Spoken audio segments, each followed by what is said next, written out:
கிறிஸ்து இயேசுவுக்குள் அன்பானவர்களே, இயேசுவின் ஆசீர்வாத ஊழியங்களின் மூலம் அன்பின் வாழ்த்துக்கள்.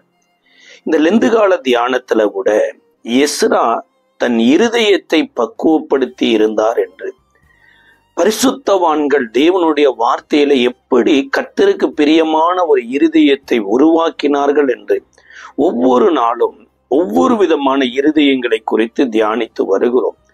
இந்த நாளிலும் தியானத்திற்கென்று எஸ்ராவின் புஸ்தகம் 7ஆம் அதிகாரம் 10வது வசனம், கர்த்தருடைய வேதத்தை ஆராயவும் அதன்படி செய்யவும் இஸ்ரவேலிலே கட்டளைகளையும் நீதி நியாயங்களையும் உபதேசிக்கவும் எஸ்ரா தன் இருதயத்தை பக்குவப்படுத்தி இருந்தான். அதாவது நம்ம பிறப்பிலேயே இஸ்ரவேலராய் பிறந்துட்டோமே, இதை விட வேற என்ன ஆசீர்வாதம் வேணும் அப்படின்னு சொல்லி அநேக இஸ்ரவேலர் தேவனை அறியாமலும் தேவனுக்கு பிரியமில்லாத ஒரு வாழ்க்கையும் வாழ்ந்ததுனாலதான் அவர்கள் எருசலேமையும் இழந்து பாபிலோனுக்கு அடிமையாக போனாங்க. அப்ப பாபிலோன் தேசத்துல கிட்டத்தட்ட 70 வருடம் அடிமைத்தனத்துல வாழ்ந்திருந்த இந்த எஸ்ரா இந்த அடிமைத்தனத்திற்கு காரணம் என்ன என்பதை ஆராய்ந்து பார்த்து கடைசியா ஒரு டிசிஷன் எடுக்கிறார், ஒரு முடிவுக்கு வர்றாரு. என்ன இதற்கு காரணமா இருந்ததுன்னா, பிறப்புல நம்ம எப்படி வேணாலும் பிறக்கலாம், ஆனா தேவனுடைய வசனத்தின்படி நம்ம வாழல அப்படிங்கும் பட்சத்துல கட்டாயம் நம்ம எருசலேமின் வாழ்வை வாழ முடியாது. இதை கூட இயேசுவினுடைய ஒரு உபதேசத்துல கூட பார்க்கலாம். ஒரு மனுஷன் எருசலேமிலிருந்து எரிகோவுக்கு போகையில கள்ளர் கையில் அகப்பட்டு விடுகிறான். சார், அவன் எருசலேமில் பிறந்த மனுஷனா இருக்கலாம், எருசலேமோடு கூட நல்ல ஐக்கியத்துல இருந்திருக்கலாம், ஆனா அந்த மனிதனுக்கு எப்பொழுது எப்படி ஆபத்து வரும் என்று யாராலும் சொல்ல முடியாது. அன்றைக்கு தாவீது அபிஷேகம் பண்ணப்பட்ட மனுஷன் தாங்க, ஆனா தாவீதினுடைய ஆட்டை ஒரு சிங்கம் எப்ப பிடிக்க வந்தது, எப்படி பிடிக்க வந்ததுன்னு தாவீதுக்கே தெரியாது. அதே மாதிரிதான் கரடி வந்ததும். இயேசுவோடு பிரயாணம் பண்ணின சீசர்களுக்கு விரோதமா புயல் காற்று எப்போ வந்தது, எப்படி வந்தது, யாரும் சொல்லவே முடியாது. அப்ப சில சம்பவங்கள் எதிர்பாராத விதமா வருது. ஆனா அந்த எதிர்பாராத விதமா வருகிற போது அந்த வழியாய் போன ஒரு ஆசாரியன் பக்க வழியாய் விலகி போகிறான். அந்த வழியாய் வந்த ஒரு லேவியனும் அதே மாதிரி பக்க வழியா விலகி போகிறான். ஒரு சம்பந்தமே இல்லாத ஒரு சமாரியன் அந்த வழியா வந்து தன் இருதயத்துல மனதுருகி அந்த குற்றுயிராய் கிடக்கிறவனுக்கு முதலுதவி கொடுத்து தன்னுடைய வாகனத்துல ஏற்றி கொண்டு போய் சத்திரத்துல சேர்த்தி தன்னுடைய பணத்தை சத்திரக்காரன் கையில கொடுத்து ஒரு இரவெல்லாம் அவனோடு கூட தங்கி இருந்து காலையில தேவையான பணத்தை கொடுத்துட்டு சத்திரக்காரன் இடத்துல சொல்றாரு, தேவையான பணத்தை நீங்க வைத்துக் கொள்ளுங்க, அதிக செலவழகமானா நான் திரும்ப வந்து கொடுக்கிறேன் என்று சொல்லிட்டு போகிறார். இப்ப இயேசு இந்த உவமையை அன்றைக்கு தன்னோடு கூட கேள்வி கேட்ட தேவாலயத்தில் இருந்து வரக்கூடிய வேதபாரகர், பரிசேயர், சதுசேயர் இடத்துலதான் கேட்கிறார். இவர்களில் பிறன் யார் என்ற போது அவனுக்கு உதவி செய்தவனே அப்படிங்கிறார். அப்ப நித்திய ஜீவனை சுதந்திரிப்பதற்கு நீ மனிதனா வாழு, மற்றவர்களையும் மனிதனாய் பார் அப்படின்னார். அப்ப இந்த சமாரியனுடைய பிறப்பு எப்படி வேணாலும் இருந்திருக்கலாங்க, ஆனா அந்த சமாரியனுடைய இருதயம் கர்த்தருக்கு பிரியமா இருந்தது. அப்ப இந்த இஸ்ரவேல் மக்கள் எருசலேம்ல பிறந்தாங்க, ஆனா தேவனுக்கு பிரியமானபடி கர்த்தருடைய வார்த்தையின்படி அவருடைய இருதயம் உருவாக்கப்படாததுனாலதான் பாபிலோனுக்கு சிறைப்பட்டு போனாங்க. இப்ப இதை அறிந்துதான் எஸ்ரா தன் இருதயத்துல என்ன ஒரு தீர்மானம் எடுக்கிறாருன்னா, நீ பிறப்புல இஸ்ரவேலனா இருப்பது மாத்திரம் உனக்கு ஆசீர்வாதத்தை கொடுக்காது, பாதுகாப்பை கொடுக்காது. ஒரு இஸ்ரவேலன் வாழ வேண்டும்படியான ஒரு வாழ்க்கையை தேவன் கட்டளைகள் மூலமாகவும் நீதி நியாயங்கள் மூலமா கொடுத்திருக்கிறாரு. இதை அறிந்து இதன்படி வாழ வேண்டும் என்பதை வரும் தலைமுறையினருக்கு அறிவிக்கும்படியாகத்தான் தன்னுடைய இருதயத்தை பக்குவப்படுத்தினார். அப்ப இருதயத்தை சந்தோஷிப்பிக்கிற சில ஆகாரத்தை குறித்து கூட வேதம் சொல்லுது பாருங்களேன். ஒரு நாள் பவுல் பிறவியிலே ஒரு சப்பானியா இருந்த ஒரு மனிதனை உற்று பார்த்து ரட்சிப்புக்கு ஏற்ற விசுவாசம் அவனுக்குள் இருக்கிறது என்று அறிந்து அவனை எழுந்து நடக்க வச்சுட்டாருங்க. உடனே அது வரைக்கும் இந்த உபதேசத்தை கேட்டுக்கொண்டிருந்த மக்கள் அவர்களுடைய ரிப்ளை வேற மாதிரி ஆயிட்டு. இதை குறித்து அப்போஸ்தலர் நடவடிக்கையின் புஸ்தகம் 14வது அதிகாரத்தினுடைய 17வது வசனம் சொல்லுகிறது. அப்போஸ்தலர் 14ஆம் அதிகாரம் 17வது வசனத்துல 16ஐயும் வாசிக்கிறோம். சென்ற காலங்களில் அவர் சகல ஜனங்களையும் தங்கள் தங்கள் வழிகளிலே நடக்க விட்டிருந்தும் அவர் நன்மை செய்து வந்து வானத்திலிருந்து மழையையும் செழிப்புள்ள காலங்களையும் நமக்கு தந்து ஆகாரத்தினாலும் சந்தோஷத்தினாலும் நம்முடைய இருதயங்களை நிரப்பி இவ்விதமாய் அவர் தம்மை குறித்து சாட்சி விளங்க பண்ணி இருக்கிறது இல்லையா என்றார். இவர்கள் என்ன பண்ணினாங்க அப்படின்னா, இதை 9, 10, 11 வசனங்கள்ல சொல்லுகிறது. லிஸ்திராவிலே ஒருவன் தன் தாயின் வயிற்றில் இருந்து பிறந்தது முதல் சப்பானியாய் இருந்து ஒருபோதும் நடவாமல் கால்கள் வழங்காதவனாய் உட்கார்ந்து பவுல் பேசுகிறதை உற்று கேட்டுக்கொண்டிருந்தான். அவனை பவுல் உற்று பார்த்து ரட்சிப்புக்கேற்ற விசுவாசம் அவனுக்கு உண்டென்று கண்டு, நீ எழுந்து காலுண்டி நிமிர்ந்து நில் என்று உரத்த சத்தத்தோட சொன்னான்.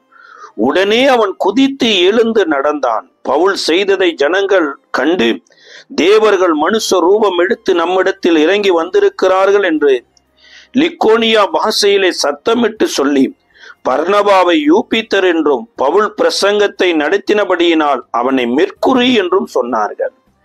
உடனே கடவுளாக்கிட்டாங்க.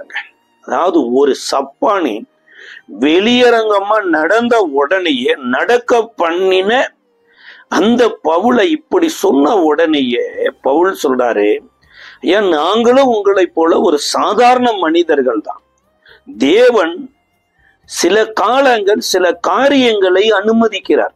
அதை எப்படி சொன்னார்னா 16வது வசனத்துல, சென்ற காலங்களில் அவர் சகல ஜனங்களையும் தங்கள் தங்கள் வழிகளிலே நடக்க விட்டிருந்தும், இந்த சப்பானியா நடக்க முடியாதவளா இருந்தவனுக்கு பின்னணியில தேவன் ஒரு காலத்தை குறிச்சிருந்தாரு. இவன் சப்பானியா நடக்கிறதற்கான சில சூழ்நிலைகளை வைத்திருந்தாரு. இன்றைக்கு பவுலின் ஊழியத்தின் மூலமா நடக்க வைத்திருக்கிறார். அதுபோல ஒவ்வொரு மனிதனுக்கும் தேவன் ஒரு காலத்தையும் ஒரு தயவையும் கிருபையும் தேவன் வைத்திருக்கிறார். அம்மா, இது தேவனால நடக்கக்கூடிய ஒரு செயல் என்று சொல்லிட்டு தான் தேவன் தன்னை தொழுது கொள்ளாத மக்களுக்கு கொடுத்த 3 முக்கியமான காரியத்தை பவுல் சொல்றாரு. ஒன்று, வானத்திலிருந்து மழையையும் செழிப்புள்ள காலங்களையும் நமக்கு தந்தாரம்மா. நீங்க ஆண்டவரை ஆராதிக்கல, ஆண்டவருடைய வார்த்தைக்கு கீழ்ப்படியில, ஞானஸ்தானம் எடுக்கல, சபைக்கு போகல, அதனால நான் உங்களுக்கு மழையை வருஷிக்க மாட்டேன் என்று சொல்லவே இல்லை. இன்றைக்கு வட மாநிலங்கள்ல போய் பாருங்க, எத்தனையோ வயல் நிலங்கள் ஏராளம் தாராளமா விளைஞ்சிருக்குது. அந்த தாராளமாய் விளைஞ்சிருக்கிற வயலுக்கு முதலாளி பாருங்க கர்த்தரை போய் தொழுது கொள்றாரான்னா தொழுது கொள்ள மாட்டார். கோயம்புத்தூர் சைட்லயும் போய் பாருங்க, தஞ்சாவூர் சைட்லயும் போய் பாருங்க, இந்த வயலை வைத்திருக்கிற ஒரு மனிதன் கூட கர்த்தரை தெய்வமாய் வழிபடல, கர்த்தரை ஆராதிக்கல, ஞானஸ்தானம் எடுக்கல, இயேசுவை ரட்சகர் என்று அறிக்கை பண்ணல. ஆனாலும் அவர்களுக்கும் தேவன் மழையை வருஷிக்க பண்ணினார் என்று சொல்லுகிறார்.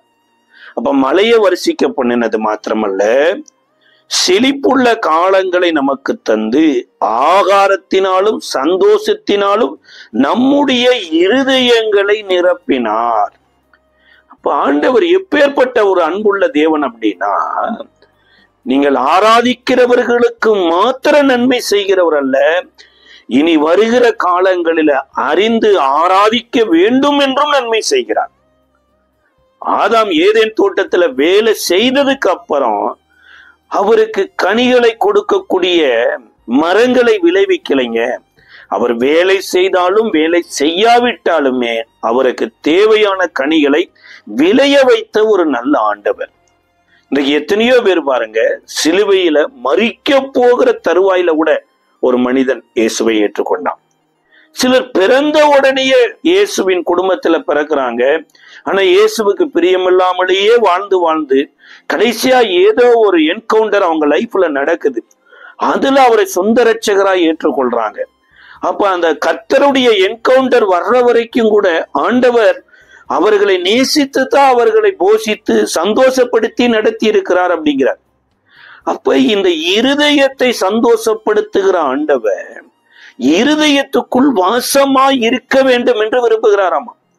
இதை எபேசியருக்கு எழுதின நிருபத்தினுடைய 3வது அதிகாரம் 17வது வசனத்துல பவுல் சொல்லுகிறார். எபேசியர் சபைக்கு 16 வாசிக்கிறோம். நீங்கள் அவருடைய ஆவியினாலே உள்ளான மனுஷனில் வல்லமையாய் பலப்படவும் விசுவாசத்தினாலே கிறிஸ்து உங்கள் இருதயங்களில் வாசமாய் இருக்கவும் நீங்கள் அன்பிலே வேரூன்றி நிலை பெற்றவர்களாகி சகல பரிசுத்தவான்களோடு கூட கிறிஸ்துவினுடைய அன்பின் அகலம் நீளம் ஆழம் உயரம் இன்னதென்று அறிந்து அறிவு கெட்டாத அந்த அன்பை அறிந்து கொள்ள வல்லவர்களாகவும் தேவனுடைய சகல பரிபூரணத்தினால் நிறையப்படவும் அவர் தமது மகிமையின் ஐஸ்வர்யத்தின்படியே உங்களுக்கு அனுகிரகம் பண்ண வேண்டும் என்று வேண்டிக் கொள்ளுகிறேன்.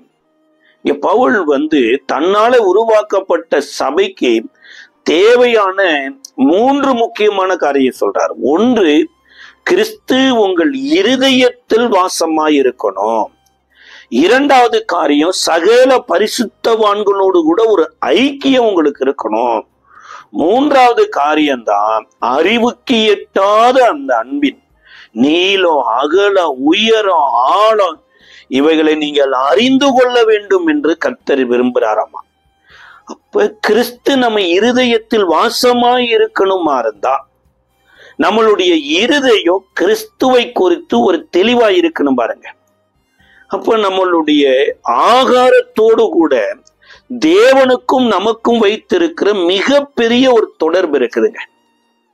இதுல எபிரேயருக்கு எழுதின நிருபம் 9வது அதிகாரத்தினுடைய 4-5 வசனங்களில ஒரு காரியத்தை ஆரம்பித்த எபிரேய ஆக்கியோன் அதை முழுவதும் முடிக்காம ஒரு தொடராகவே, அதாவது இதை பற்றி விவரமாய் சொல்ல முடியாது என்கின்ற ஒரு காரியத்தை சொல்லிட்டு போறார். அதை குறித்து எபிரேயர் 9ஆம் அதிகாரம் 3-4-5 வசனங்களை வாசிக்கிறோம். 2ஆம் திரைக்குள்ளே மகா பரிசுத்த ஸ்தலம் எனப்பட்ட கூடாரம் இருந்தது. அதிலே பொன்னால் செய்த தூப கலசமும் முழுவதும் பொட்டகடு பொதிக்கப்பட்டிருந்த உடன்படிக்கை பெட்டியும் இருந்தன. அந்த உடன்படிக்கை பெட்டியிலே மன்னா வைக்கப்பட்ட பொற்பாத்திரமும் ஆரோனுடைய தளிர்த்த கோலும் உடன்படிக்கையின் கற்பலகையும் இருந்தன. அதற்கு மேலே மகிமையுள்ள கேருபீன்கள் வைக்கப்பட்டு கிருபாசனத்தை நிழலிட்டிருந்தன. இவைகளை குறித்து விவரமாய் பேச இப்பொழுது சமயம் இல்லை. அப்ப இது குறித்து ஏதோ ஒரு மிகப்பெரிய ஒரு விவரம் ஒன்று உள்ள இருக்குது. ஆனா இதை பேசுவதற்கு சமயம் இல்லை என்று கடந்து போய் விடுகிறார். அப்ப கற்பலகையை குறித்த ஒரு காரியம் மோசேயின் மூலமா 10 கமாண்ட்ஸ் மூலமா நமக்கு கிடைத்தது பாருங்க. அது 40-80 நாட்கள் மோசே உபவாசம் இருந்து முதலாவது 40வது உபவாசத்துல தேவனே கற்பலகையை உடைத்து தேவனே தன்னுடைய விரலில 10 கமாண்ட்மெண்ட்ஸ் எழுதி கொடுக்கிறார். மோசே போய் 40 நாள் ஆயிட்டு மோசே இனி வருவாரோ வரமாட்டாரோ தெரியாது, ஒருவேளை அவர் இறந்துட்டாரோ என்னமோ என்று நினைத்துத்தான் இஸ்ரவேலின் மக்கள் ஆரோனிடத்துல ஒரு பொன் கன்று குட்டியை செய்து எங்களை வழிநடத்துவதற்கு தெய்வ வேண்டும் என்று கேட்டுக்கொண்டபடியே மிகப்பெரிய தேவ கோபாக்கனையை உருவாக்கிறாங்க. மோசே 10 கமாண்ட்ஸை வாங்கி கொண்டு கீழே வருகிற போது ஜனங்கள் தேவனை விட்டு விலகின உடனேயே தன்னிடத்தில் தேவன் எழுதி கொடுத்த இந்த கற்பலகையை மோசே மலையில வீசி உடைத்து விடுகிறார்.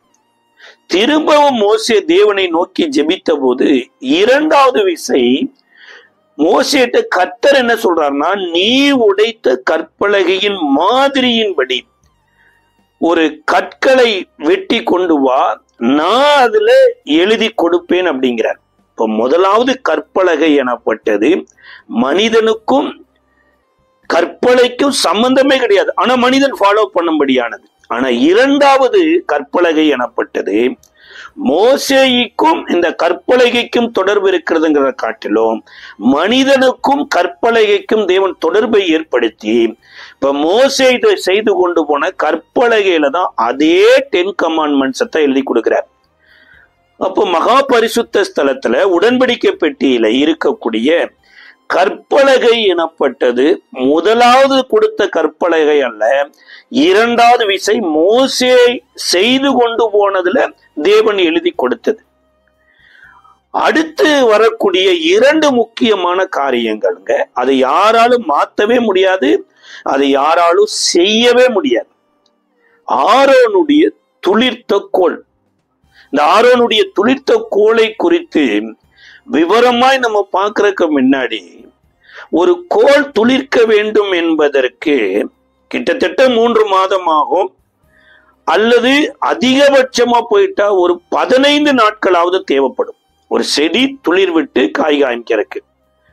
ஆனா மோசேயின் மூலமாய் தேவன் ஆரோனுடைய பெயரை எழுத சொல்லி ஆரோனுடைய கோலை ஒரு இரவோடு இரவாக அது துளிர்த்து பூ பூத்து காய் காய்த்து வாதுமை கனிகளை கொடுத்துருச்சு.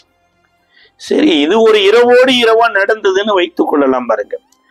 ஆனா இது வாடாம இருக்கணுமே, இது மரிக்காமல் இருக்கணுமே, அதுதான் மிக மிக முக்கியமானது. விவரமாய் சொல்லுவதற்கு சமயம் இல்லைன்னா, அப்ப அந்த உடன்படிக்கை பெட்டிக்குள்ள வைக்கப்பட்டு இருக்கிற கோல் அது இன்றைக்கு வரைக்கும் மரிக்காமல் இருக்குதுங்க.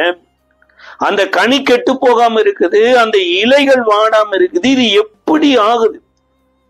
இன்றைக்கும் உடன்படிக்கை பெட்டி இதே பூமியில ஒரு இடத்துல இருக்குது. அந்த உடன்படிக்கை பெட்டிக்குள்ள இருக்கிற கோல் இருக்கக்கூடிய இலைகள்ல இருந்து கனிகள்ல இருந்து இன்றைக்கும் சாகாமல் இருக்குது. சரி, எப்படி இது சாத்தியமாகும்? யோசிச்சு பாருங்களேன். அதாவது மோசேயின் காலத்தில இருந்து இயேசுவின் காலம் வரைக்கும் எத்தனையோ 1000 ஆண்டுகள் கடந்து போயிருது. இயேசுவின் காலத்தில இருந்து இப்பொழுது வரைக்கும் 2025 வருடம் ஆயிட்டு. அப்ப கிட்டத்தட்ட ஒரு 4000-5000 வருடமா ஒரு செடி வாடாமல் இருப்பது எனப்பட்டது ஒரு மிகப்பெரிய ஆச்சரியமான காரியம். அதுபோல ஒரு கனி கெட்டு போகாமல் இருப்பது மிகப்பெரிய ஒரு ஆச்சரியக்காரம். சரி, இது ஒரு ஆச்சரியமான காலமா இருந்தா, தேவன் உலகத்துல படைத்த போது ஒரு சூரியனை, ஒரு சுடரை வானத்துல வைத்தாரு. அது இன்றைக்கு வரைக்கும் அதே தன்மையோடு ஓடிக்கொண்டிருக்குது பாருங்க. இங்கதாங்க தேவனுடைய அந்த குவாலிட்டி எனப்பட்டது இருக்குது. அப்ப இது உடன்படிக்கை பெட்டிக்குள்ள ஆரோனுடைய துளிர்த்த கோல் இன்றைக்கும் வாடாமல் இருக்கு. சரி, துளிர்த்த கோலை உடகட இன்னொரு விஷயத்தையும் கூட சொல்றார். அங்க பொற்பாத்திரத்தில் வைக்கப்பட்டிருக்கிற மண்ணா இருக்குதாமா. என்னதான் ஒரு ஃபுட்டா இருந்தாலுமேங்க, அந்த ஃபுட்டு ஒரு குறிப்பிட்ட நாட்களுக்குத்தான். அந்த குறிப்பிட்ட நாட்கள் முடிஞ்சதுக்கு அப்புறம் அது ஒரு எக்ஸ்பைரி ஆயிரும். ஆனா இங்க இஸ்ரவேல் மக்கள் கையில தேவன் கொடுத்த மன்னாவே ஒரு எக்ஸ்பைரியான காலகட்டத்துல தான் கொடுத்திருக்கிறார். அந்த மன்னாவை குறித்து வேதவசனம் சொல்லுகிறது. இயேசுவே உபதேசிக்கும் போது சொல்றாரு, யோவான் எழுதின சுவிசேஷ புஸ்தகத்தினுடைய 6ஆம் அதிகாரம் 31வது வசனம், 58வது வசனம், 49வது வசனத்திலையும் இந்த மன்னாவை குறித்து சொல்றாரு. 31வது வசனத்துல, வானத்திலிருந்து அவர்களுக்கு அப்பத்தை புசிக்க கொடுத்தார் என்று எழுதியிருக்கிறபடி நம்முடைய பிதாக்கள் வனாந்திரத்தில் மன்னாவை புசித்தார்களே என்றார்கள். இயேசு அவர்களை நோக்கி, வானத்திலிருந்து அந்த அப்பத்தை மோசே உங்களுக்கு கொடுக்கவில்லை, என் பிதாவே வானத்திலிருந்து வந்த மெய்யான அப்பத்தை உங்களுக்கு கொடுக்கிறார் என்று மெய்யாகவே மெய்யாகவே உங்களுக்கு சொல்லுகிறேன். வானத்தில் இருந்து இறங்கி உலகத்துக்கு ஜீவனை கொடுக்கிற அப்பமே தேவன் அருளின மெய்யான அப்பம். இயேசு தன்னை ஜீவ அப்பமாக கோட் பண்றார். ஆனா அவங்க என்ன பண்றாங்கன்னா, வனாந்திரத்துல மோசே எங்களுக்கு மன்னா கொடுத்தாருங்கிறார். மோசே கொடுக்கல, மோசே நடத்தி கொண்டு வந்த ஜனங்களுக்கு தேவன் மன்னா கொடுத்தாரு. ஆனா அந்த மன்னா கூட எக்ஸ்பெரி மன்னாங்கிறார். அதை குறித்து 49வது வசனத்துல சொல்லும்போது, ஜீவ அப்பம் நானே, உங்கள் பிதாக்கள் வனாந்திரத்திலே மன்னாவை புசித்திருந்தும் மரித்தார்கள், இதிலே புசிக்கிறவன் மறியாமல் இருக்கும்படி வானத்திலிருந்து இறங்கின அப்பம் இதுவே அப்படிங்கிற. அப்ப அந்த மன்னாவும் சூரிய உதயமாகும் போது அது பனி மாதிரி உருகி போயிருமாமா. அந்த மன்னாவை புசித்தவர்களும் வனாந்தரத்துல மரித்து போய் விட்டார்கள்னு சொல்லப்பட்டிருக்கு. இதை இன்னும் கூட 58வது வசனத்துல சொல்றாரு, வானத்திலிருந்து இறங்கின அப்பம் இதுவே, இது உங்கள் பிதாக்கள் புசித்த மன்னாவை போலல்ல, அவர்கள் மரித்தார்களே, இந்த அப்பத்தை புசிக்கிறவன் எவனோ என்றென்றைக்கும் பிழைப்பான். அப்ப இயேசு தன்னுடைய சரீரத்தை மன்னாவாக காண்பிக்கிறார், அப்பமாக காண்பிக்கிறாரா, அல்ல இதோடு கூட வேற எதையாவது ஒண்ணு நோட் பண்ணி வைக்கிறாரா அப்படிங்கிறதை குறித்து நம்ம தெளிவா பார்க்கணுமா இருந்தா, இந்த மன்னா எப்படிப்பட்டது, இந்த மன்னா எப்படி வந்தது, இந்த மன்னா எப்பேற்பட்ட சூழ்நிலைக்கு ஏற்றாற் போல இருந்தது என்பதை குறித்து, இந்த பழைய மன்னாவை ஒரு விதம் பார்க்கும்போது ஆகாரத்தோடு நம்மளுடைய வாழ்க்கை எப்படி ஒன்றி போயிருக்கிறது என்பதை குறித்து நம்ம பார்க்க முடியும். இந்த மன்னா எப்போது வந்தது அப்படின்னா, இன்னாகம புஸ்தகத்தினுடைய 11ஆம் அதிகாரம் 9வது வசனம் சொல்லுகிறது, இரவிலே பாளையத்தின் மேல் பனி பெய்யும் போது மன்னாவும் அதன் மேல் விழும். இந்த இஸ்ரவேலின் மக்களுக்கு மன்னாவை கொண்டு வந்தது அல்லது மன்னாவோடு கூட வந்தது எது அப்படின்னா, பனியும் சேர்ந்து வந்திருக்குது பாருங்க. அப்ப இந்த பனிக்கும் மன்னாவுக்கும் தொடர்பு இருந்தது போல ஆகாரத்துக்கும் பனிக்கும் வேற எங்கேயாவது ஒரு தொடர்பு இருக்குதானா? ஆதியாகம புஸ்தகத்துல மனிதன் பாவம் செய்யறதற்கு முன்னாடி, வானத்திலிருந்து மழை பெய்யறதுக்கு முன்னாடி, பூமியின் பனியினாலே தேவன் தாவரங்களையும் தானியங்களையும் விளைய வைத்தாராமா. அப்போ பனியோடு கூட மன்னா வந்தது போல ஏதேன் தோட்டத்துல பனியினாலே கனிகளை விளைய வைத்த ஒரு தேவன். அப்போ அதிகாலையில பனியோடு கூட கர்த்தர் கொடுத்துட்டு போயிருக்கிறார். அப்ப இந்த மன்னா எப்ப வந்ததுன்னா, சூரியன் உதயமாகிறதுக்கு முன்னாடியே, அதாவது உலகமே எந்திரிக்கிறதுக்கு முன்னாடிங்க தேவன் இவர்களுக்கு தேவையானதை டோர் டெலிவரி கொடுத்து இந்த மன்னாவை கொடுத்து அவர்களை வாழ வைத்திருக்கிறார்.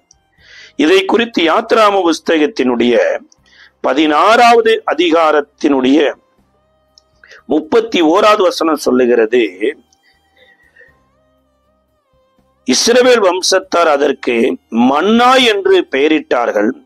அது கொத்தமல்லி அளவும் வெண்மை நிறமாகவும் இருந்தது. அதன் ருசி தேனிட்ட பணியாரத்திற்கு ஒப்பாயிருந்தது. அப்ப இந்த மன்னாவைத்தான் பொற்பாத்திரத்துல மகா பரிசுத்த ஸ்தலத்துல எடுத்து வைத்தது. 3வது வசனத்துல சொல்றாரு, அவர் உன்னை சிறுமைப்படுத்தி உன்னை பசியினால் வருத்தி மனுஷன் அப்பத்தினாலும் மாத்திரமல்ல கர்த்தருடைய வாயிலிருந்து புறப்படுகிற ஒவ்வொரு வார்த்தையினாலும் பிழைப்பான் என்பதை நீ உணரும்படி நீயும் உன் பிதாக்களும் அறியாதிருந்த மன்னாவினால் உன்னை போஷிப்பார். அப்ப இந்த வருடம், இத்தனை வருடம் உங்களை போஷித்து வந்த இந்த மன்னா நீங்கள் புசித்ததுனால என்ன ஆகல, வஸ்திரம் பழமையா போகல, உங்கள் கால்களும் வீங்கவும் இல்லை அப்படிங்கிறார். இப்ப மன்னாவோடு கூட இஸ்ரவேலருக்கு மிகப்பெரிய தொடர்பு இருக்கிறதையும், உடன்படிக்கை பெட்டிக்குள்ள இருக்கிற ஆரோனுடைய துளிர்த்த கோலோடு கூட இஸ்ரவேலருக்கு மிகப்பெரிய தொடர்பு இருக்கிறதையும், கற்பலகையோடு கூட இஸ்ரவேலருக்கு மிகப்பெரிய தொடர்பு இருக்கிறதையும் அறியும்படியாகத்தான் இதை மகா பரிசுத்த ஸ்தலத்துல உடன்படிக்கை பெட்டிக்குள்ள, அதுவும் ஆசாரியன் தவிர வேறொருவனும் போய் பார்க்க கூடாத ஒரு இடத்துல தேவன் வைக்கும்படி மோசேயின் இடத்துல சொல்றார். அப்ப இந்த ஆகாரம் எனப்பட்டது இவர்களுக்கு இந்த பூமியில தேவனால கொடுக்கப்பட்டது. இப்ப தேவன் இவர்களுக்கு மாத்திரம்தான் ஆகாரம் கொடுத்தாரா அப்படின்னா, வேதாகமம் முழுவதும் வாசித்து பாருங்க. இன்றைக்கு எந்த மனிதனும் தேவனுடைய கட்டளையின்படியும் தேவனுடைய கற்பனையின்படியும் தான் ஆகாரத்தை புசித்து கொண்டிருக்கிறோம். ஒவ்வொரு காலகட்டத்திற்கு தகுந்தாற் போல மனிதனுடைய வீழ்ச்சியோடு கூட மனிதனோடு கூட தேவன் வைத்திருக்கிற அன்பை வெளிப்படுத்தும்படியாய் தேவன் ஆகாரத்தை மாற்றிக்கொண்டே வருகிறார். முதலாவது ஆதியாம புஸ்தகத்தினுடைய 1 அதிகாரம் 29வது வசனத்திலையும் 30வது வசனத்திலையும் ஆகாரத்தை குறித்த காரியத்தை தேவனே பேசுறார்.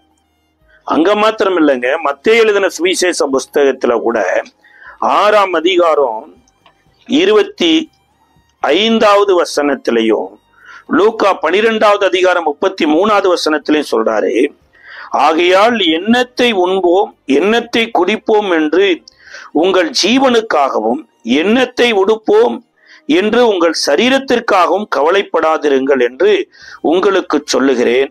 ஆகாரத்தை பார்க்கிலும் ஜீவனும் உடையை பார்க்கிலும் சரீரமும் விசேஷித்தவைகள் அல்லவா? இப்ப ஆகாரம் முக்கியம்தான், ஆனா அந்த ஆகாரத்தை விட ஜீவன் முக்கியம் அப்படிங்கிறார். லூக்கா 12வது அதிகாரம் 23வது வசனத்துல ஆகாரத்தை பார்க்கிலும் ஜீவனும் உடையை பார்க்கிலும் சரீரமும் விசேஷித்தவைகளாய் இருக்கிறது. இப்ப இன்றைக்கு உங்களுக்கும் எனக்கும் இதை பார்க்கிலும் அது பெஸ்ட் அப்படின்னு ஒரு சூஸ் பண்றோம்னா அந்த பெஸ்டானதை குறித்து நம்ம அறிந்திருக்கணும். இல்லை அப்படிங்கிற பட்சத்துல உலகம் ஒஸ்டானதை பெஸ்ட் என்று சொல்லி உள்ள அறிவிச்சுட்டு போயிரும் பாருங்க.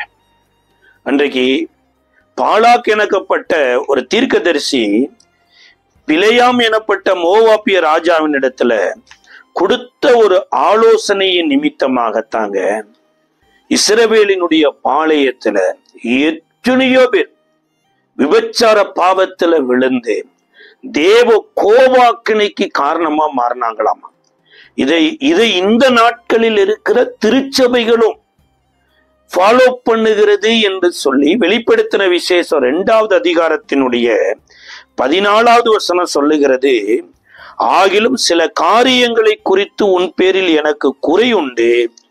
விக்கிரகங்களுக்கு படைத்தவைகளை புசிப்பதற்கும் வேசித்தனம் பண்ணுவதற்கு ஏதுவான இடரலை இஸ்ரவேல் புத்திரர் முன்பாக போடும்படி பாலாக் என்பவனுக்கு போதனை செய்த பிலேயாமினுடைய போதகத்தை கை கொள்ளுகிறவர்கள் உன்னிடத்தில் உண்டு.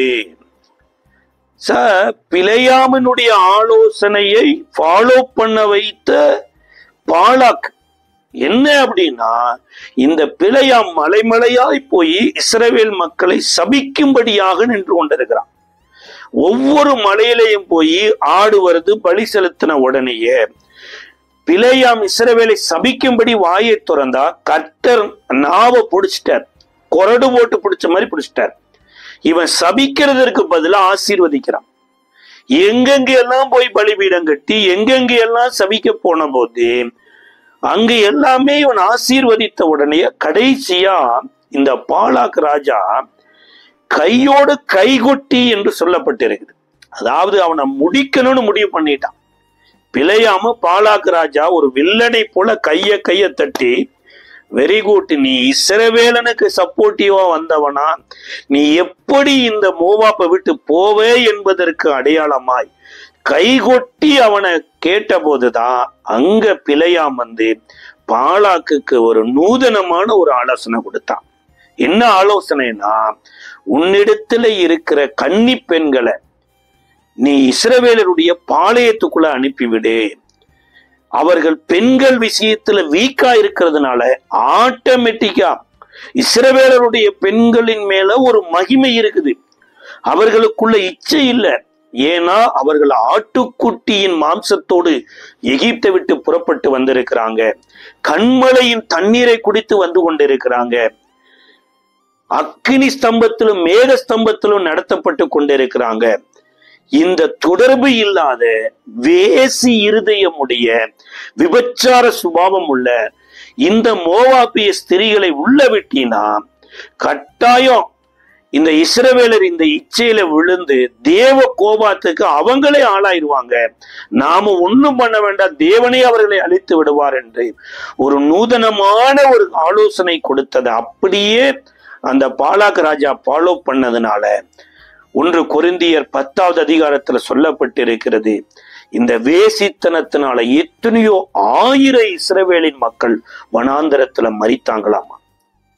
அப்ப இந்த ஆகாரம் எப்படி வந்தது அப்படின்னா, விக்கிரக ஆராதனைக்கு படைத்தவைகளை புசிக்கலாம் என்று போதிக்கிற சில ஆலோசனையும், அதாவது இதை குறித்து சொல்லப்படுற பிழையாம் கூலி பொருத்தி பாலாக்கு கொடுத்த ஆலோசனையின்படி இன்றைக்கு எத்தனையோ பேர் பாருங்களேன், சார் இருதயத்துல தேவனோடு சரியா ஒப்புரவாகாம எப்படி ஒரு விக்கிரகம் வந்து அதுக்கு கண்ணிருந்தும் பார்க்காதோ, காதிருந்தும் கேட்காதோ, வாயிருந்தும் பேசாதோ, கையிருந்தும் அசைக்காதோ, காலிருந்தும் நடக்காதோ, அதே போல இருதயத்தை கல்லாக்கி கொண்டு இந்த கல்லான இருதயத்துக்கு ஃபேவராய் பேசக்கூடிய சில பிழையாமினால உருவாக்கப்பட்ட பாலாக்குகளை தங்களுக்கு ஊழியக்காரர்களை தெரிந்து கொண்டாங்களாமா. அவர்களுடைய வேலையே என்ன, நீ ஒப்புரவாகுன்னு சொல்ல மாட்டாங்க, உனக்கு விரோதமா யாரோ செய்வனை செஞ்சிருக்கிறாங்க, உனக்கு விரோதமா யாரோ மந்திரவாதம் பண்ணி இருக்கிறாங்க, நீ 10 அமாவாசைக்கு நம்ம இடத்துக்கு வா, ஒவ்வொரு அமாவாசையிலையும் இந்த கட்டை உடைக்கிறோம் என்று சொல்லி கர்த்தரோடு ஒப்புரவாக்குவதற்கு பதிலாக தங்களோடு ஐக்கியப்படுவதற்கு இதுதான் சொல்லப்பட்டிருக்குதுங்க. பிழையாம் தன்னை காப்பாற்றிக் கொள்ளுவதற்கு பாலாக்கு கொடுத்த ஆலோசனையின்படி எத்தனையோ பேர், இது ஒரு உபதேசம் எனப்பட்டது, ஒரு விதமான ஆகாரமாமா. இந்த ஆகாரத்தை இந்த நாட்கள்ல எத்தனையோ பேர் புசித்துக் கொண்டிருக்கிறாங்க. இயேசுவை அறிகிற அறிவு இருக்காது, பரிசுத்த ஆவியானவருடைய நடத்தல் வேணும் என்று வேண்டுதல் இருக்காது. ஆனா ஏதோ ஒரு அசம்பாவிதம் நடந்துருச்சுன்னா, ஏதோ ஒரு காரியம் எதிர்மறையா நடந்துருச்சுன்னா உடனே இருதயம் எதை நோக்கி பவனிக்குன்னா, யாரோ ஒருத்தர் செய்வனை செய்திருக்கிறாங்க என்பதை போலதான். அப்ப இதற்கு காரணம் என்னன்னா, அந்த ஆகாரத்தை இவர்கள் புசிக்கிறாங்க. ஆனா அவங்களுடைய ஆவிக்குரிய வளர்ச்சியில பாருங்க, பகை அவர்களை விட்டு விலகி இருக்காது, கசப்பு அவர்களை விட்டு விலகி இருக்காது, இன்னும் ஒருவரை ஒருவர் பிராது பண்றது, ஒருவரோடு ஒருவர் இருக்கக்கூடிய அன்பின் குறைச்சல்களை மாற்றுவது எதுவுமே சேஞ்ச் ஆயிருக்காது. சார், இயேசு கிறிஸ்து சிலுவையில் அறையப்படுகிற போது அவருக்கு எவ்வளவு கசப்பு ஏற்பட்டு இருக்கலாம். தன்னிடத்தில் அற்புதம் பெறாத இஸ்ரவேலரே இல்லை. இயேசு சில பட்டணங்களுக்கு ஐயோ ஐயோ அப்படிங்கிறார். இது ஒருவேளை சோதோம் குமோரா பட்டணத்துல நடந்திருந்ததுன்னா அவங்க ரெட்டுடுத்தி மனம் திரும்பி ரட்சிக்கப்பட்டிருப்பாங்கன்னு சொல்றார். கிட்டத்தட்ட எருசலேம் முழுவதுமே இயேசுவினுடைய அற்புதத்தை ருசி பார்த்த ஒரு தேசம். ஆனா அந்த தேசத்து மக்கள்ல ஒருத்தர் கூடங்க இயேசுவை சிலுவையில இருந்து காப்பாத்துறதுக்கு வரல. இன்னி சொல்ல போனா அவர் தப்பு பண்ணவில்லை என்கின்ற ஒரு சத்தத்தை கூட போடல. அன்றைக்கு ஆசாரியர்கள் ஏவி விட்டபடி அவனை சிலுவையில் அறையும், அவனை சிலுவையில் அறையும் என்று சொல்லி உண்ட வீட்டுக்கு ரெண்டகம் பண்ணுகிற மாதிரி இயேசுவுக்கு விரோதமாய் நின்றாங்க. அப்ப இயேசு இவங்களை எல்லாம் பார்த்து ஒரு கசப்பான வார்த்தை கூட சொல்லலைங்க. அவர் கல்வாரி சிலுவையில என்ன ஜெபித்தார் தெரியுங்களா? பிதாவே, இவர்களுக்கு மன்னியும், தாங்கள் செய்வது இன்னதென்று அறியாதிருக்கிறார்கள். அப்ப இந்த உபதேசம் இயேசுவுக்கு எப்படி வந்தது? இயேசுவை போல இன்றைக்கு நீங்களும் நானும் எப்படி மாறணும்னா தான் இந்த ஆகாரம், புசிக்கிற ஆகாரத்தோடு சம்பந்தப்பட்டிருக்கு. அன்றைக்கு யவீருவின் மகளை கூட இயேசு உயிரோடு எழுப்பின உடனேயே அந்த மகளுக்கு ஆகாரம் கொடுங்கள் என்று சொன்னார். அப்ப பாவத்திலும் அக்கிரமத்திலும் மரித்து போயிருந்த நம்மளை இயேசு கல்வாரி சிலுவையில ஜீவனை கொடுத்து உயிர்ப்பித்திருப்பாருன்னா, இயேசு விரும்புகிற ஆகாரத்தை நம்ம புசிக்கலைன்னா கட்டாயம் பாருங்க, இது மாதிரி பாலாக் பிழையாம மூலமா கொடுத்த விக்கிரகத்துக்கு படைக்கப்பட்ட ஆகாரத்தை புசிச்சிருவோம். மனிதனுக்கு தேவன் கொடுத்த ஆகாரத்துல மிக முக்கியமான 7 ஆகார காலகட்டத்துக்கு தகுந்தாற் போல மாறுதுங்க. முதலாவது ஆகாரம் வேத வசனம் சொல்லுகிறது, ஆதியாம புஸ்தகத்தினுடைய 1வது அதிகாரம் 29-30 சொல்லப்பட்டிருக்கிறது. பின்னும் தேவன் இதோ பூமியின் மேல் எங்கும் விதை தரும் சகல பூண்டுகளையும் விதை தரும் கனி மரங்களாகிய சகலவித விருட்சங்களையும் உங்களுக்கு கொடுத்தேன், அவைகள் உங்களுக்கு ஆகாரமாய் இருக்க கடவது. பூமியில் உள்ள சகல மிருக ஜீவன்களுக்கும் ஆகாயத்திலுள்ள சகல பறவைகளுக்கும் பூமியில் ஊறும் பிராணிகள் எல்லாவற்றிற்கும் பசுமையான சகல பூண்டுகளையும் ஆகாரமாய் கொடுத்தேன் என்றார். அது அப்படியே ஆயிற்று. அப்போ மனிதனுக்கு எதை ஆகாரமா கொடுக்கிறார்னா, விதை தரும் கனிகளாகிய சகல விருட்சங்களையும் கொடுக்கிறார். இன்றைக்கு கனிகளுக்குள்ளேயே பாருங்க சீட்லெஸ் வந்துருச்சு. ஆனா ஆண்டவர் படைப்பிலேயே சீடோடு தான் என்ன பண்ணிருக்கிறார்னா ஃப்ரூட்ஸையே உருவாக்கி இருக்கிறார். அப்ப சீடுங்கிறது எதற்கு அப்படின்னா, ஒரு மரம் அதோடையே முடிந்து போகாதபடி அது பழுகி பெருகி பூமியை நிரப்பணும், மரமும் நிரப்பணும், மரத்தை சார்ந்து மனிதனும் வாழ்கிறபடினால மனிதனும் நிரம்பணும் பாருங்க.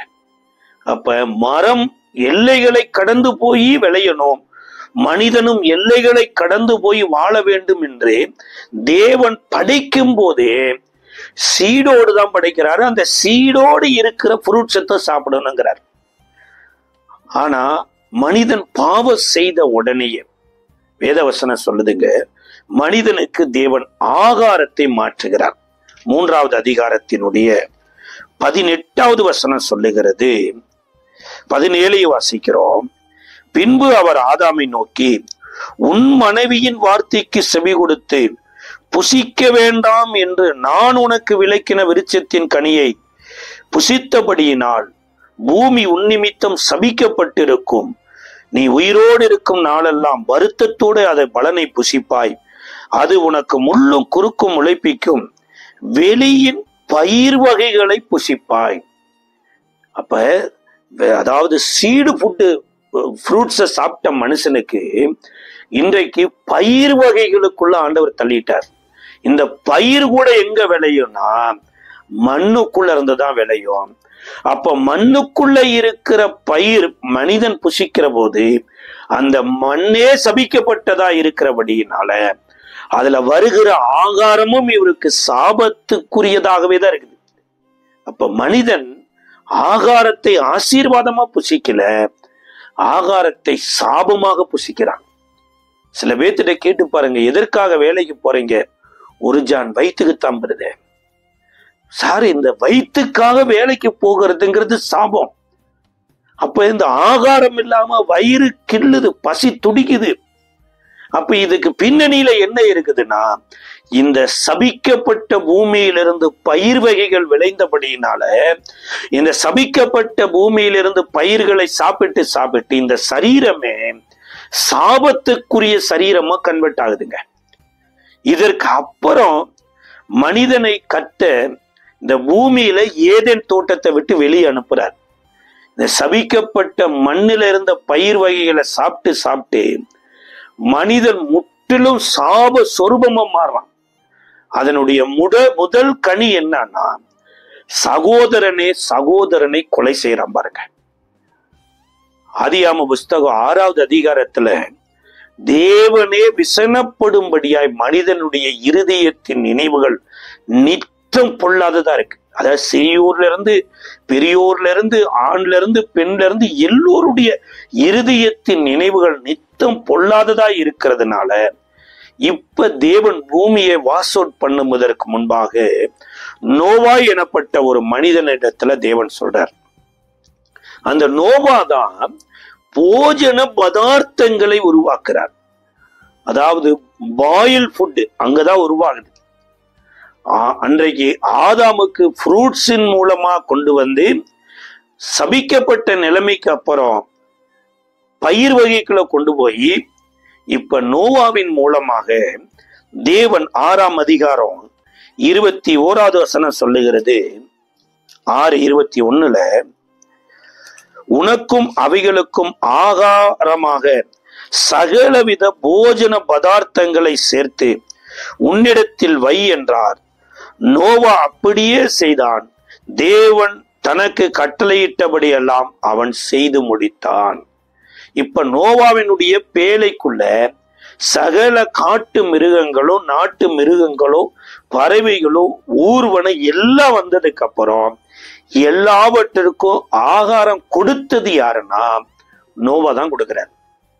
அப்ப வாங்குறவன் கொடுக்கிறவனுக்கு அடிமையா மாறிறான். இப்ப இந்த மிருக ஜீவன்கள் எல்லாம் நோவாவின் மூலமாய் மனித இனத்திற்கு அடிமையாக மாறிவிடுகிறது. இப்ப ஜலப்பிரவாகம் முடிஞ்சிருது, மறுபடி ஒரு இடத்துல வர்றாங்க அரராத்துல. அப்பொழுது தேவன் 4வது ஆகாரத்தை மாற்றுகிறார். இதை குறித்து ஆதியாகமத்தினுடைய 9வது அதிகாரம் 3வது வசனம் சொல்லுகிறது. நடமாடுகிற ஜீவ ஜந்துக்கள் யாவும் உங்களுக்கு ஆகாரமாய் இருப்பதாக பசும்பூண்டுகளை உங்களுக்கு தந்தது போலவே அவைகள் எல்லாவற்றையும் உங்களுக்கு தந்தேன். அப்ப ஆதியாகம புஸ்தகத்துல பசும்பூண்டுகளை சாப்பிட்ட மனிதன் இன்றைக்கு மிருக ஜீவன்கள் எல்லாவற்றையும் சாப்பிடலாம் அப்படிங்கிற ஒரு நிலைமைக்கு மாற்றப்படுகிறார். இது 4வது ஆகாரத்தினுடைய பரிணாமம்.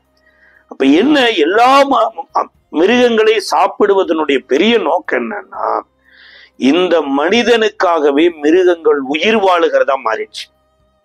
இப்ப இந்த மனிதன் காப்பாத்தினபடினால, மனிதன் ஆகாரம் கொடுத்ததுனால, மனிதன் பிரியப்பட்ட நேரத்துல கோழிய பிடிக்கிறான், தலைய வெட்டுறான், சமைக்கிறான், சாப்பிட்றான், ஆடை பிடிக்கிறான், வெட்டுறான், மாடை வெட்டுறான், எல்லாவற்றையும் சாப்பிட்றான்.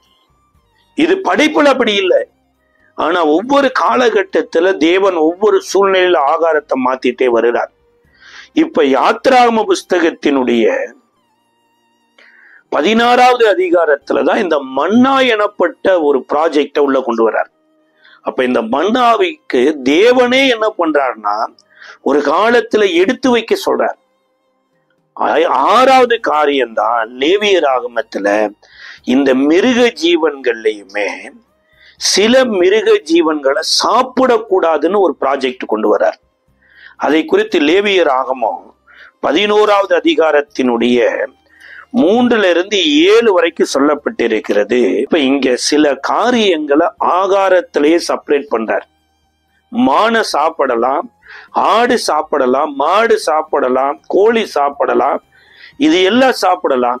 ஆனா சில மிருகங்களை சாப்பிடக்கூடாது என்கின்ற ஒரு லிஸ்ட்ல ஒட்டகத்தை கொண்டு வருகிறார், பன்றிய கொண்டு வருகிறார், பறவைகள் அதே மாதிரி கழுகுகளை சாப்பிடக்கூடாது, காகத்தை சாப்பிடக்கூடாது.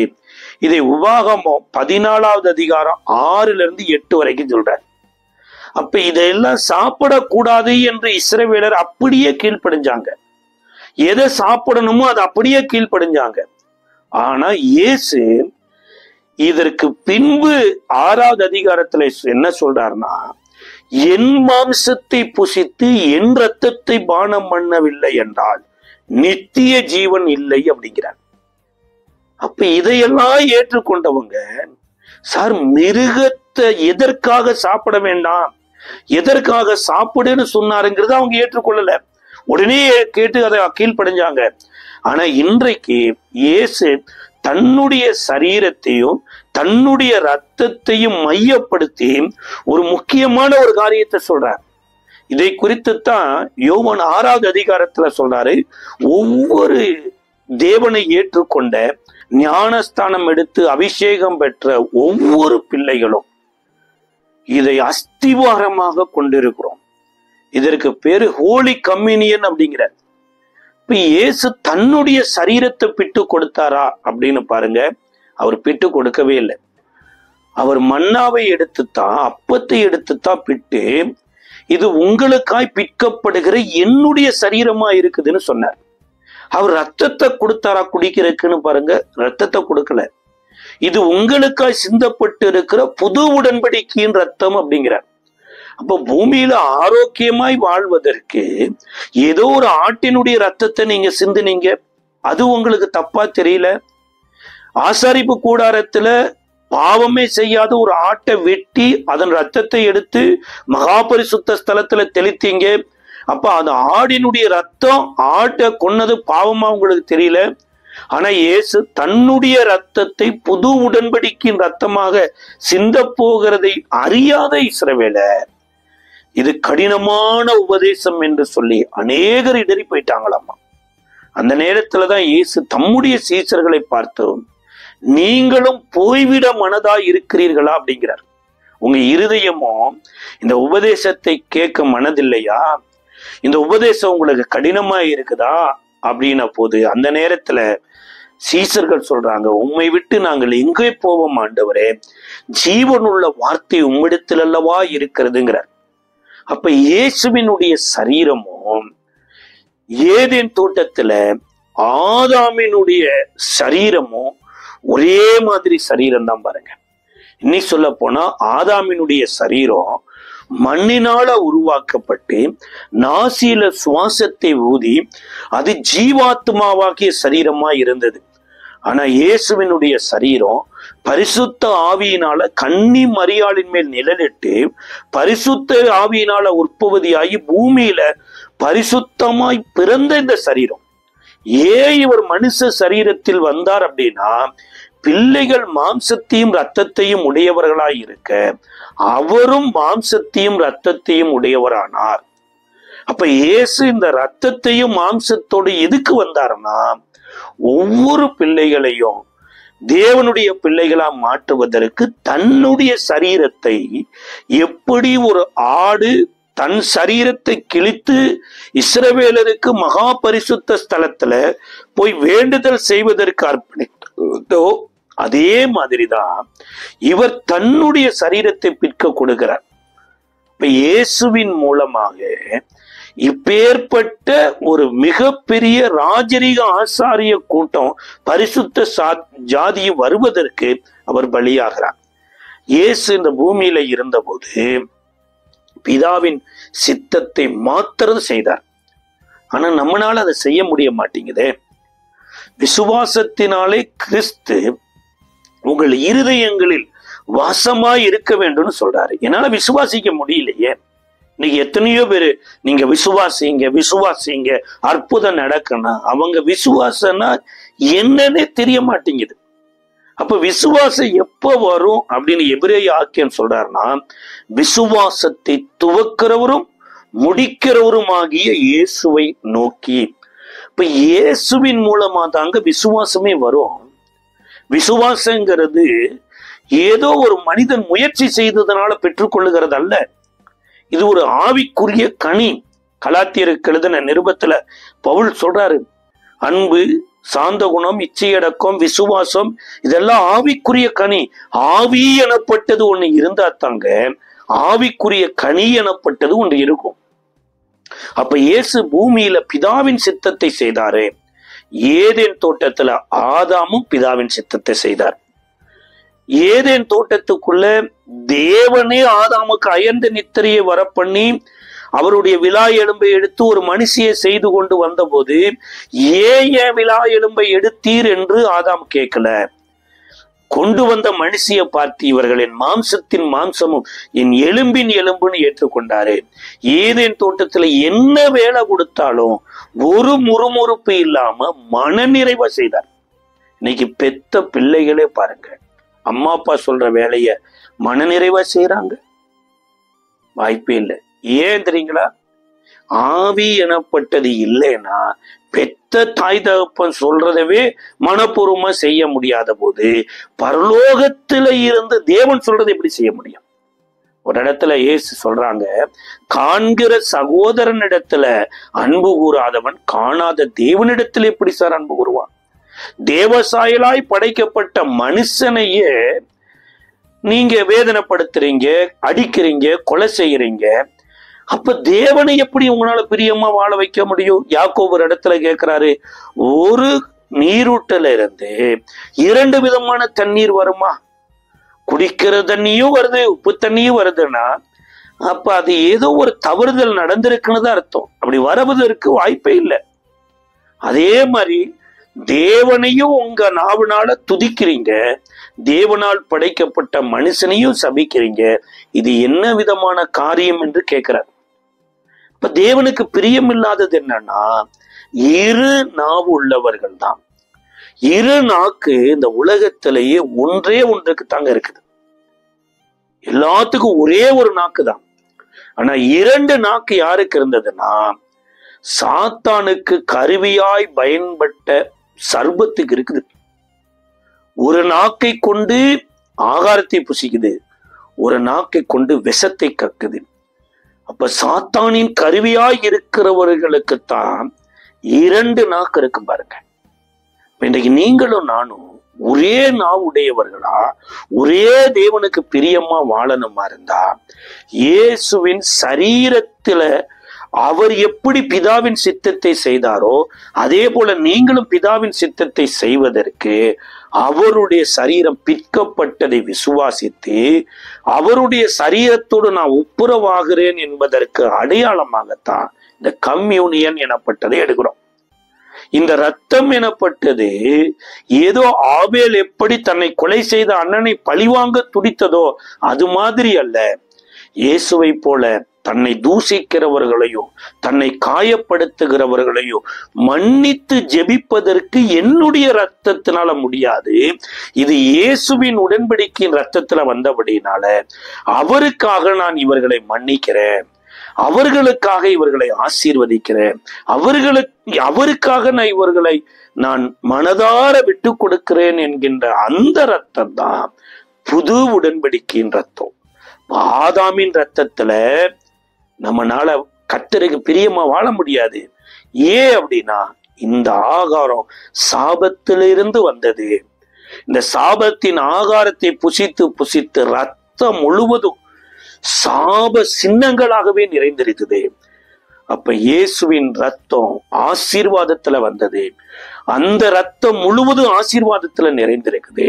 அந்த ரத்தத்துக்குள்ள போய் நாம உடன்படிக்கை பண்ணுகிற போது இந்த நிறைவான இயேசுவின் ரத்தம் குறைவான ஆதாமுக்குள்ள இருந்து வந்த சாப ரத்தங்களை முறித்து ஆசீர்வாதமாய் வாழ்வதற்கு உதவி செய்கிறது.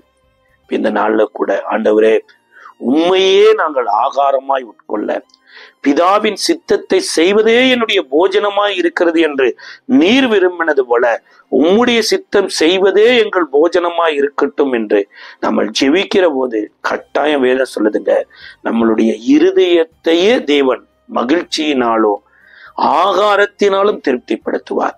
நம்ம ஜெபிக்கலாமா? கிருபை நிறைந்த நல்ல ஆண்டவரே, இயேசுவின் நாமத்தில் நன்றியோடு ஸ்தோத்திரிக்கிறோம். நீர் நல்லவர். இயேசுவே, எங்கள் இருதயத்தை உம்முடைய ஆகாரத்தை கொண்டு போஷிக்கிறேன். உம்முடைய மகிமையின் சிக்கினா இயேசுவே, எங்கள் வாழ்க்கையை உயிர்ப்பிக்கிறதுக்காக புதுப்பிக்கிறதற்காய் ஸ்தோத்திரம். ஆசீர்வதியும் பலப்படுத்தும். உம்முடைய சித்தம் செய்து வாழ கிருபை பாராட்டும். இயேசுவின் நாமத்தில் ஜெபிக்கிறோம் நல்ல பிதா.